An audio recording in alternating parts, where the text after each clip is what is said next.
বগুড়া এলাকায় নাকি সন্তান মাকে জবাই কইরা ফ্রিজের মধ্যে রাইখা, এইগুলি দেখেন নাই, খবর নাই। অথচ ছেলেটা এত সুন্দর চেহারাওয়ালা সন্তান, প্রথমে স্বীকার করে নাই, পুলিশ ধইরা, র‍্যাব ধইরা, সিসি ক্যামেরা দেখা এরপরে স্বীকার করছে, হ্যাঁ আমি আম্মারে মারছি। কে মারছো? আমি একটা মেয়ের সাথে প্রেম করি, তার মন রক্ষার জন্য টাকা লাগবে, আম্মাকে টাকা চাইছি, দেয় নাই। আম্মা জান তরকারি করতেছিল, পিছন থেকে আইসা আমি দইরা মাইরেই ফালাইছি, মাইরা ফ্রিজের মধ্যে ডিপ ফ্রিজে রাখছি। আবার হাতে কুড়াল নিয়া স্টিলের আলমারি ইচ্ছা রকম ভাঙছি, বুঝাইছি ডাকাত আসছে ঘরে, মালমারিও ভাঙছে, আম্মারেও মারছে। ও এগুলি কইরা টেলিফোন করছে বাবারে, আম্মারে দেখি নাই। ও এবার বুঝুনি, যেই মাইয়ার লেগে এত কিছু করলো, ওই মাইয়া ভাইবে কথা হয় না, ওর ফাঁসি হইব না? ও যুবক, একবারও কি ভাবছো তুই যার জন্য কাঁদো সে তোর জন্য কাঁদে না? এই জন্য আমি মাঝে মাঝে বলি, তুমি যাকে ভালোবাসো লেখা রাখ। এই আমি শুরুতে বলছি আমি বোকা, কিন্তু দুই একটা কথা বলি, লেখা রাখিস, কাজে লাগবে। তুমি যাকে ভালোবাসো সে তোমার বন্ধু না, লেখা রাখিস আজীবন। ঘরের মধ্যে লেখা রাখবি বড় কইরা, তুমি যাকে ভালোবাসো সে তোমার বন্ধু না, তোমাকে যে ভালোবাসে সে তোমার বন্ধু। তুই তো বয়া রইছ মাইয়া কোরআন লইয়া কসম খাইছে, মাইয়া কোরআন লইয়া শপথ করছে আমার জীবন। আমি বললাম মাইয়া কয় নাম্বার সিরিয়াল? হুজুরিটা কেমনে কই? আমি কই তুই যত নাম্বারের সিরিয়ালে আছো মাইয়া ওই নাম্বারের সিরিয়ালে আছে। তুই 3 মাইয়ারে ধাক্কা মাইরা 4র্থ মাইয়ার সাথে আছো, ওই মাইয়াও 3টা ফোলারে ধাক্কা দিয়া 4র্থ তোর সাথে কসম খাইছে। কিন্তু লাভ হইল কি? একটু যদি চিন্তা করতি, একজনের মাইরা আমি আর একজনের সাথে থাকবো, কই জীবনটা তো ধ্বংস। মেয়েও জেলখানায় যাবে, তুইও জেলখানায় যাবি, পস্তে পস্তে মরবি, না দুনিয়া পাইলি না আখিরাত পাইলি। জীবনের অমূল্য সম্পদের নাম চরিত্র, আখলাক। মোবাইল দিয়া জীবনটারে নষ্ট করছো। আল্লাহ ধইরা নিয়ে আইছে কোরআনের বাগানে, এরপর মোবাইলের মায়া ছাড়তে পারো না।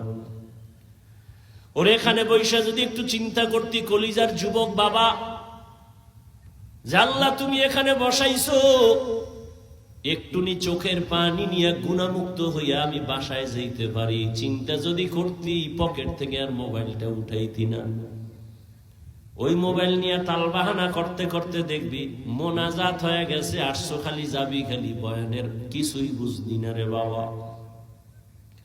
এটা কোন থানা?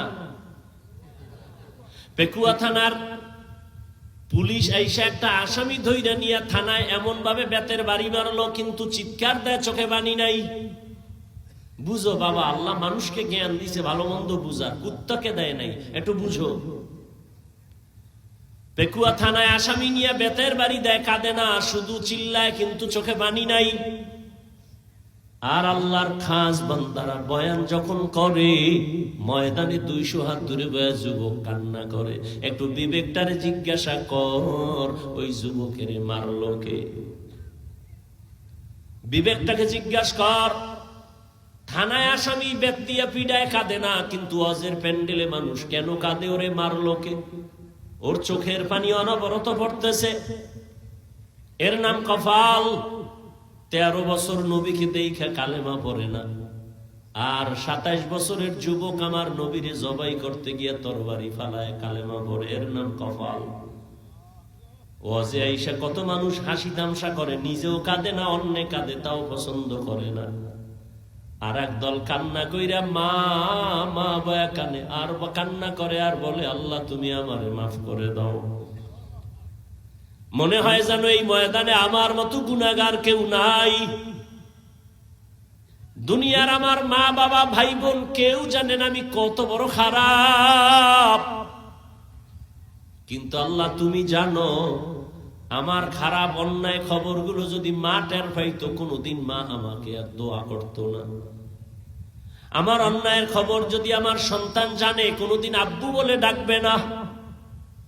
কিন্তু আমার আল্লাহ কত দয়ার মালিক, এই হাতের দ্বারা কত গুনাহ করছি, চোখের দ্বারা কত গুনাহ করলাম, জবানের দ্বারা কত গুনাহ করলাম, আল্লাহ সব দেখছেন আর জানছেন। তারপরেও কোনোদিন রাগ করিয়া পানি বন্ধ করেন নাই। এই ঘুমের ঘরে কত মানুষ মরিয়া যায় না, যায় না? তুই মরবি না? যুবক কথা কর, মরবি? যদি এই চিন্তাটা করতি, তাহলে ঘুমের মধ্যে গানের তার কানের মধ্যে লাগাইয়া ঘুমাইতে পারতি না। যদি ভাবতি ঘুমের মধ্যে যদি আজরাইল এসে হাজির হয়ে দেখে আমার কানের মধ্যে গানের তার লাগানো, আমি তো মুসলমান, আমি আল্লাহর আদালতে কি জবাব দিব? এত বয়ান, এত বয়ান, এত বয়ান, তাবলীগওয়ালাদের বয়ান, পীর মাশায়েখের বয়ান, উলামায়ে কেরামের বয়ান, জুমার খতিবের বয়ান, এরপরেও কেন মসজিদ খালি, নামাজে মুসল্লি নাই? জুমার নামাজে মসজিদ ভরা, রাস্তা ভরা। এরা কোথা থেকে আসলো হঠাৎ? চট্টগ্রামের বান্দরবনের জঙ্গল থেকে বোধহয় চলে আইছে। হ্যাঁ, তাহলে এরা ফজরে কইছিল, আসরে কই গেল? জুমার সময় ভরপুর, জায়গা নাই, কমিটি বলে টাকা দাও, মসজিদ বাড়ানো লাগবে। অথচ এরা ফজরেও নাই, আসরেও নাই। আবার জুমায় আইসাও কপাল খারাপ, পুরা নামাজ পড়ে নাই।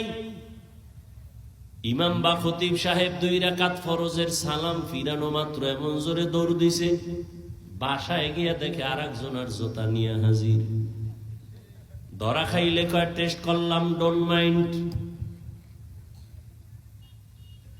অথচ সমস্ত মুফতিয়ানে কেরাম একমত, খতিব বা ইমাম সাহেবের জুমার 2 রাকাত সালামের পরে 4 রাকাত নামাজ আছে সুন্নত, না পড়লে কবিরা গুনাহ হবে।